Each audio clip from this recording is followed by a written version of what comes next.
মিশিগানে বাংলাদেশি অধ্যুষিত Hamtramck city নির্বাচনে বাংলাদেশি বংশোদ্ভূত একমাত্র মেয়র প্রার্থী মুহিত মাহমুদ এবং দুইজন কাউন্সিলম্যান প্রার্থী আবু আহমেদ মুসা ও নাইম চৌধুরী বাংলা প্রেস ক্লাবে এক মতবিনিময় সভায় মিলিত হন। হ্যামট্রামিকের রাজনীতিতে বাংলাদেশিদের প্রতিনিধিত্ব শক্তিশালী করতে ভোটারদের সক্রিয় অংশগ্রহণের জোর আহ্বান জানান প্রার্থীরা।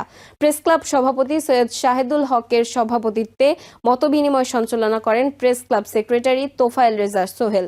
এ সময় প্রেস ক্লাবের সাবেক সভাপতি শামীম আহসান, চিন্ময় আচার্য, যুগ্ম সম্পাদক সাহেল আহমেদ, কোষাধ্যক্ষ সোলাইমান আল মাহমুদ ও কার্যকরী সদস্য কাউসার দেওয়ান উপস্থিত ছিলেন।